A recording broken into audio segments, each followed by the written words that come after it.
5 reasons why the narcissist devalues. All narcissists devalue, but not necessarily everybody receives a devaluation. In essence, we have 2 forms of devaluation. There is the sustained devaluation that is reserved for the primary source, and that's usually the intimate partner primary source, although it can happen towards a non-intimate partner primary source as well. Then there are what are known as corrective devaluations. These are more akin to slaps on the wrist. They can certainly be particularly unpleasant, but they are shorter in duration. And these are used more to steer control, to nullify the threat to control, rather than continuing to do it over and over again towards an appliance that has been painted black. The sustained devaluation is that which is experienced by the intimate partner primary source, sometimes can occur with regard to a non-intimate partner primary source, i.e. an individual that the narcissist sees a lot, spends a lot of time with.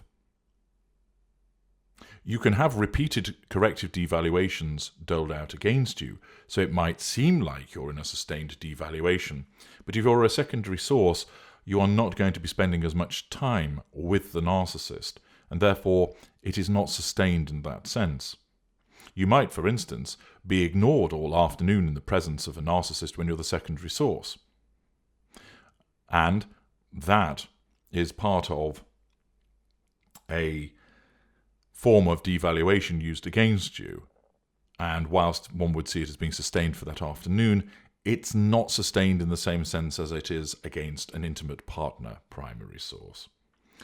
So in general terms, the distinction is that the sustained devaluation is usually experienced by the intimate partner primary source, sometimes non-intimate partner primary source, and the issue of corrected devaluations is doled out as against secondary and tertiary sources.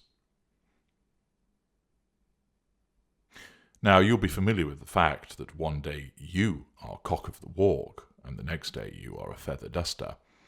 You are atop the pedestal, and in a flash you have been thrown from it, and you are lying in the dust as we stand over you, berating you. The sudden switch from hero to zero, from princess to pauper, from good person to bad person, is often the most confusing, bewildering, and upsetting part of our behaviour. It, of course, creates a cognitive dissonance. People cannot comprehend why they were being fated as the love of our life on Monday, and then by Tuesday they are the devil incarnate. It is something which causes, and of course this is required,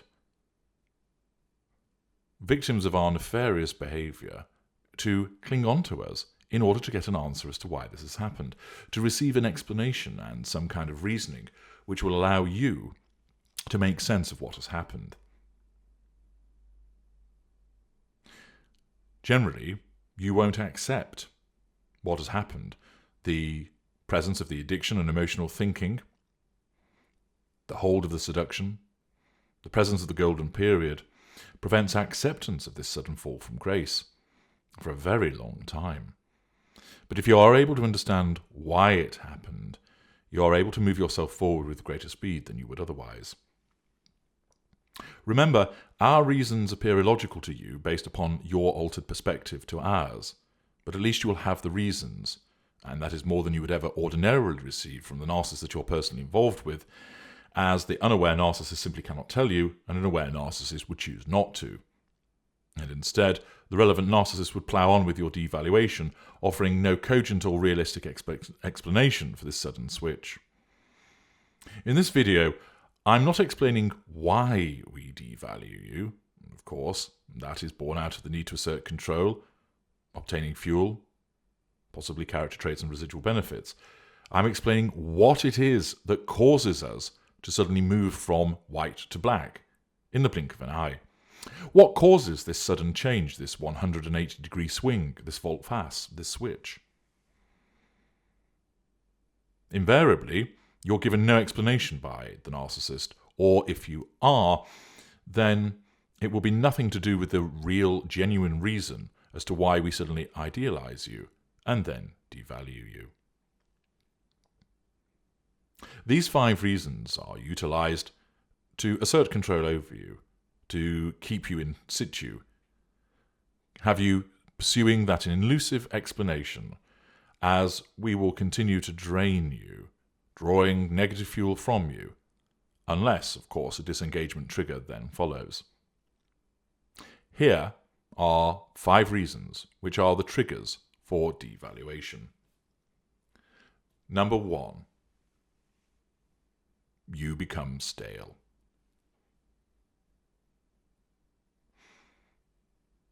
When you are drawn under our control, be it intimately or as a friend or as a colleague, we invariably do so in a benign way. And this results in the provision of control and enables us to gather your positive fuel.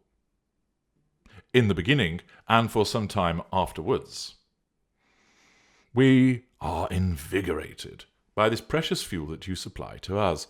We are, of course, reliant on it. We want it and need it, although most narcissists don't realize this, and it edifies us and makes us feel powerful. With regard to the relationship between you and the narcissist, the provision of your positive fuel and our reliance upon it could last months or even years, dependent upon the level of demand and your position in the fuel matrix. However, the problem is that where you are an intimate partner primary source, and therefore we are with you a lot of the time, your wonderfully potent and positive fuel soon becomes stale to us. It becomes boring. And this results in effect in you being devalued. We in effect regard you as being complacent because you no longer excite us in the way that you once did. I understand, of course, from my observations of your kind, that you regard it as a natural, understandable, indeed potentially necessary progression towards a relationship settling down, that the healthy and mature relationship should progress, that after a dizzying honeymoon period, the relationship moves to something of a deep-seated position, where that initial buzz of excitement has faded to be replaced by something long-lasting, substantial, and fulfilling. Should you appreciate your relationship with us, with regard to this mindset, this doesn't work for us. You may regard it as a natural and understandable and indeed potentially necessary progression, but we do not. Your failure to admire us in the way you once did, or at least the way that is perceived by us, your demonstration of love, adoration, and such like becomes lessened. The fact that you continue to admire us in the way that you did, that you love us in the way that you do, it becomes stale. You provide us with so much of it that the shine becomes lost. And therefore, as a consequence of this, the provision of your positive fuel becomes stale, and therefore this threatens to weaken us. And therefore, in order to defend ourselves, we then switch to the devaluation and extract the negative fuel from you, which creates contrast and powers us to the extent that is required.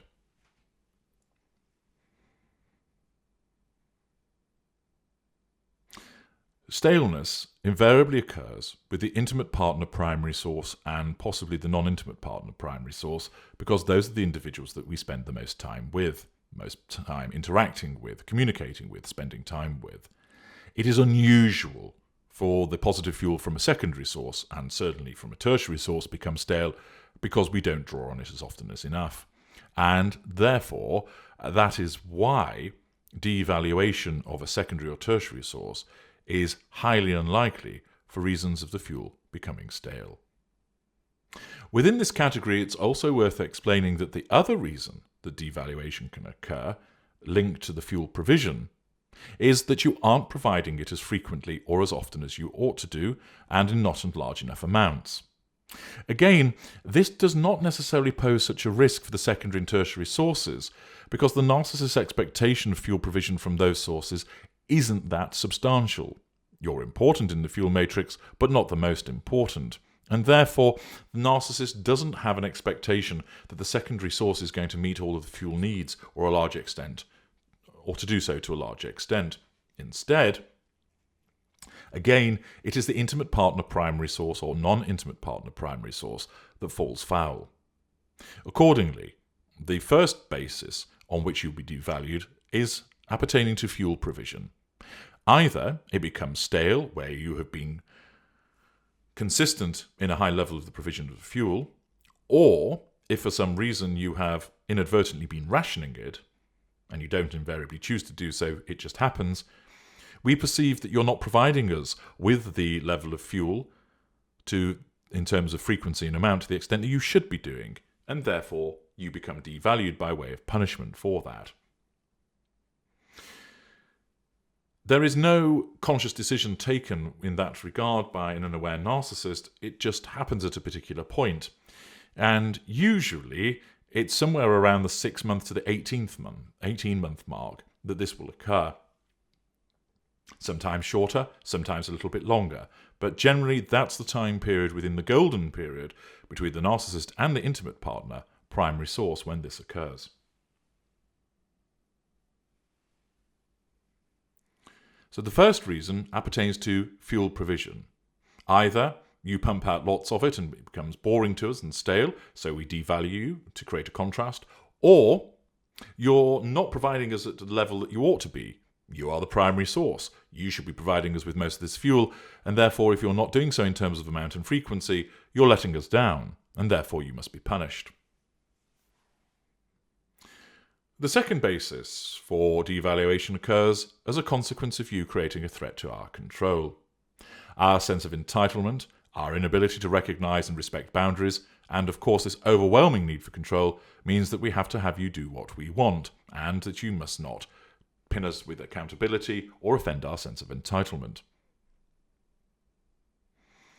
If you start to behave in a particular manner whereby you are threatening our control, and this happens on a repeated basis, the golden period will come to an end, and you will be devalued, and you'll be pushed into the sustained devaluation.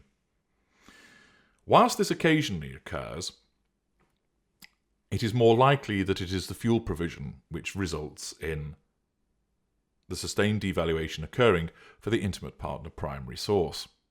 Indeed, where you might threaten control during seduction, because our narcissism has our eyes on the main prize, embedding you as the intimate partner primary source, we may even deal with threats to control in a benign way, using charm or some kind of promise of reward, future faking for instance. With secondary and tertiary sources, where you threaten control, then, in certain instances, dependent upon, of course, the presence of a facade, you will receive a devaluing behaviour to get you back in line, to bring you back under control.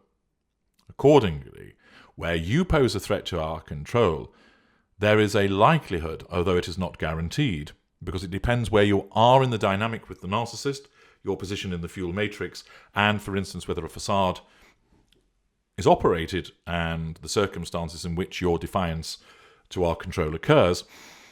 It is not the case that you will always be treated in a malign fashion, but usually this will be, because giving you that response of a malign behaviour is more likely to cause you to come under our control more effectively. A short silent treatment, an insult, some malign triangulation by comparing you unfavourably with somebody else. Accordingly, the second basis is where you threaten our control, and this results in a devaluing behaviour being selected by the narcissism, where unaware, or consciously by the aware narcissist, to deal with your threat to control, assert control over you, and nullify the threat. The third instance which can cause devaluing behaviour is where you see through us. If we apprehend that you are working us out, if we perceive that you have been influenced by something else and you're joining the dots, if we gauge that you are beginning to realise what we are and what we are doing, then we must strike first in order to shock and awe you into submission once more and dispel your fabrications. You may well be right, but we are not going to accept you being right. We will switch to the devaluation in order to unleash all those manipulations which will confuse you, drain you, and most of all make out that it is all your fault. We, of course, in our perspective, have done nothing wrong other than love you with a perfect love, or be a great friend, or loyal family member. And instead, you, from our perspective, have brought this on yourself through your lies about what you are, and your lies about us and your treachery. Remember, where is an aware narcissist, we perceive that you are working out what we are, and therefore we need to dissuade you from continuing on this course. Indeed, if you continued along this course for too long, this can result in disengagement occurring, and I've explained elsewhere why this is one of the reasons for disengagement. With an unaware narcissist, the position is different. The narcissist isn't aware that you are working out that you're dealing with an abuser or a narcissist.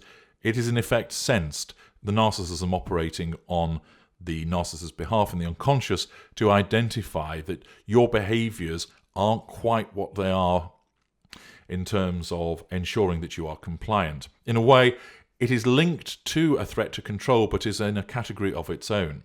For instance, as per the second basis mentioned earlier, you can threaten our control, for instance, by saying, "Where the hell have you been? You said you'd be here 3 hours ago."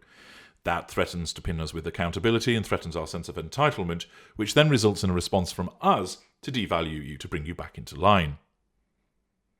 However, if your reactions are being reduced because perhaps you're trying to implement some form of no contact with us, or you're commenting in a particular way which suggests that you're becoming aware of what's going on, that you're being manipulated, for instance, then the narcissism picks up on this in an unaware narcissist and responds by asserting a devaluing behaviour with the view of causing you to stop acting in that particular fashion. The fourth reason is the Hoover opportunity. This isn't a Hoover against you. Instead, it is the opportunity which suddenly arises to Hoover a predecessor. This person may have been disengaged from and moved away from our sphere of influence, or they have escaped and done likewise, but now something has happened whereby they have come back into our sphere of influence. The promise of that sweet and powerful Hoover fuel will outweigh the positive fuel that you're currently providing us with. The prospect, therefore, of getting this Hoover fuel means that we want to focus our attention on the predecessor and Hoover them. We, of course, won't get shot at you, not yet, because that would leave us in between primary sources, and instead we commence the Hoover to seduce again your predecessor, and, thus because they have appeared on the horizon, they make you look the less desirable option.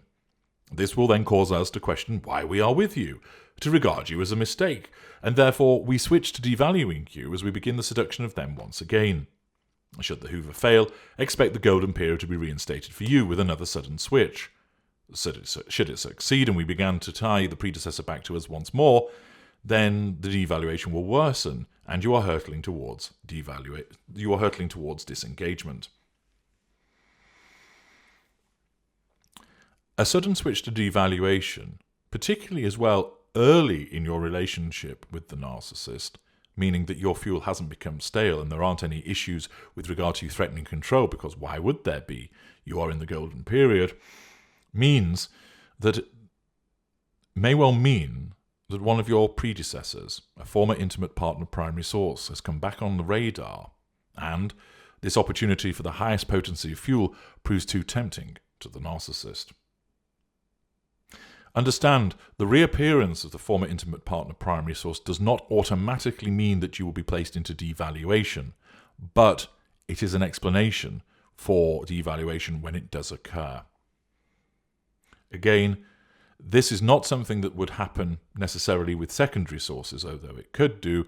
This is mainly something that happens to the intimate partner primary source. Number 5. The final reason for you being placed in devaluation is the concept of total control. We must control you. This is fundamental to the dynamic between us. Yet, as a further example of the double standards by which we engage in, we want to control you, and if you disobey us and threaten that control, we will commence your devaluation. However, if we believe, i.e. we sense, that we have obtained total control over you, then devaluation will occur because inherently we recognize that you'll do anything that we want, and we will just use you to validate ourselves in the event that other, more exciting prospects fail to fuel us during the course of the day. You, in effect, become relegated to the reliable and dependable, and because you are actually doing precisely what we want, but through our warped logic, this equates to you no longer being special. Accordingly, we need to make you special to us once again, and we do this through devaluation. We will not cast you aside when we've achieved total control, not at all. This state of affairs brings with it considerable benefits, but they will now be channeled through the filter of devaluation and not idealization. It is symptomatic of the bizarre, when judged from your perspective of course, logic that we apply, that when you finally do the very thing that we want, we turn against you and begin your devaluation. A classic example of this follows getting married to the narcissist. This signals to the narcissist a position of total control and can then lead to devaluation occurring so much as on the wedding night. And I've dealt with numerous individuals through consultation who found themselves in that very situation. They thought the golden period would continue. They thought that devaluation, when they've started to learn all about the narcissistic dynamic, they thought that devaluation would have taken place much, much later. But they've realised that it happened the night of the wedding, or perhaps on the honeymoon. And the reason is this concept of total control, that the narcissist senses as a consequence of the marriage that you now are completely owned and controlled by the narcissist, and therefore the switch occurs. Again, just because total control is reached doesn't mean that devaluation will always occur. Some narcissists will not do so. But where you are struggling to understand why you've been devalued, the concept of total control may well be an explanation. Accordingly, when it comes to the issue of devaluing you, whether you're an intimate partner primary source, secondary source, or tertiary source, there are different reasons. It is usually the intimate partner primary source that gets the worst sustained devaluation, and everything that I've explained in this video will apply to them. It is less so with regard to the secondary sources. Secondary sources generally are devalued as a consequence of you threatening our control, because somehow you've started to see through us, possibly because of a new Hoover opportunity by a different appliance coming along, and is less likely as a consequence of total control, and is a less likelihood of a consequence of it being stale or diminished fuel provision. With regard to the intimate partner primary source, there are 5 potential reasons for devaluation, namely, fuel provision becomes stale or fuel provision is diminished or not frequent enough, threat to control, you see through us, the Hoover opportunity, and the concept of total control. How then do you deal with all of this? Well, the short answer is you can't. Any of these 5 reasons may suddenly apply without warning, and thus your devaluation begins, where sustained for intimate partner primary source or corrective for all other appliances. You cannot avoid it, and you could not avoid it. You, from your perspective, did nothing wrong, but you did everything wrong from our perspective. There is nothing that you can do to avoid this happening, because once the trigger happens, the devaluation will follow. What you need to understand is that knowing this is how we are, knowing that there was nothing that you can do, or you could ever have done to change the outcome, you at now at least have this knowledge, and through it you can attain freedom from the doubt, uncertainty, and sheer bewilderment of wondering why it happened, and instead progress your no-contact regime to stop it from happening again. I'm H.G. Tudor. Thank you for listening.